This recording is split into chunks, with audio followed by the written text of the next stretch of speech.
선생님들 변증법적 행동 치료는 쉽게 말하면 고통을 능숙하게 다스리는 기술을 배우는 과정이라고 보면 될 것 같아요. 그 중에 현실 수용하기 기술이 있거든요. 제가 몇 년 전에 상담을 했는데, 이 제 내담자가 남편의 외도로 큰 고통을 겪고 계신 분이었어요. 또한 이분도 전문직에 종사하고 자존심이 굉장히 높으신 분인데 남편의 교활하고 장기간에 걸친 이런 외도 사실을 알았을 때 절망적이고 우울해하고 굉장히 힘든 상황에 놓여 있었어요. 제가 그럴 때 상담 중에 내담자한테 이런 말을 해요. 자, 일어난 일 그대로 남편의 외도했다는 그 사실 그대로 스스로 한번 인정해 보세요. 이렇게 제가 내담자한테 설명을 드리고 그리고 현실 수용하기 기술을 같이 연습해 나갔던 기억이 나요. 자, 남편이 외도를 했다는 거, 그리고 외도했다는 사실을 내가 인정 못하고 계속 거부하고 또 집착하고 이럴수록 더 괴로움은 더 원통함이 되고 또 우화감이 되고 고통이 더 커지거든요. 오히려 남편이 외도했다는 사실을 받아들이는 그 순간은 힘들지만 그 고통감을 있는 그대로를 인정했을 때 오히려 고통감이 줄어들고 마음이 자유로워져요.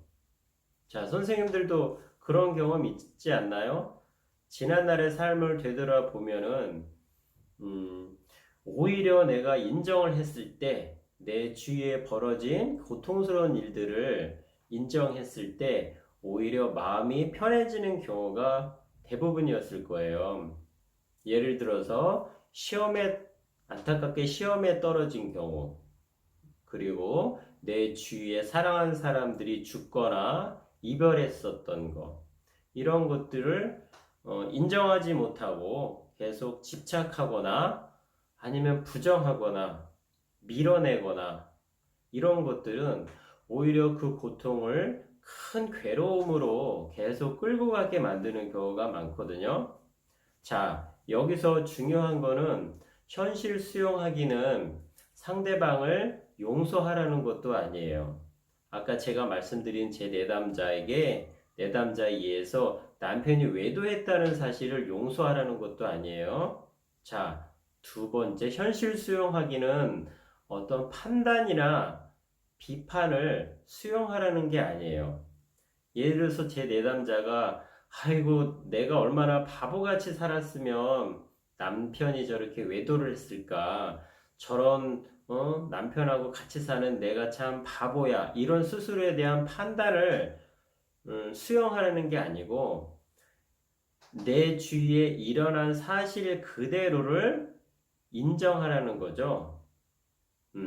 남편이 다른 여자와 몇 년 동안 계속 나 모르게 외도를 했다. 이런 객관적인 사실을 있는 그대로를 인정하는 게 바로 현실 수용하기라는 거예요. 이게 그런데 현실 수용하기가 생각만큼 쉽지가 않아요.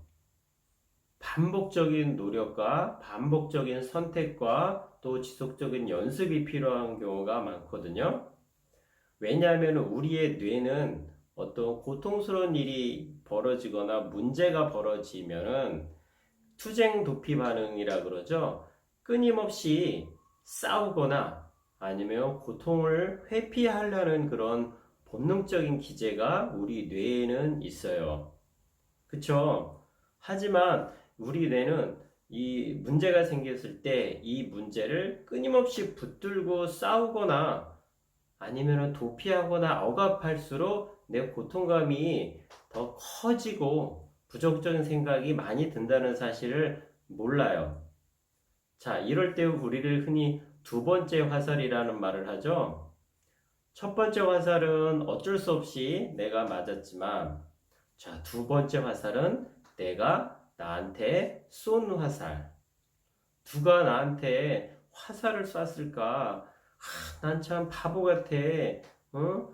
이런 멍청하게 나한테 내가 화살을 맞을 수밖에 없었다니. 원통함, 비참함, 괴로움들이 끊임없이 들게 만드는 게 바로 두 번째 화살이죠. 고통감은 우리가 인생에 대한 고통은 어쩔 수가 없어요. 삶 자체가 고통이고 고통은 피할 수는 없어요. 하지만 그 고통을 그대로 수용하지 않고 고통에 대해서 끊임없이 붙들고 싸우거나 아니면 밀어내거나 저항한다면 우리의 그 고통은 괴로움이 되고 원통함이 되고 원망감이 되고 더 큰 괴로움에 쌓여서 인생을 살 수밖에 없어요. 자, 보통 이 부분에 정서 조절 장애가 있는 분들이 흔히 이런 식으로 반응하거든요.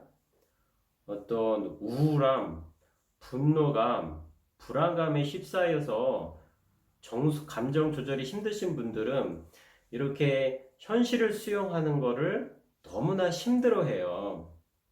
가령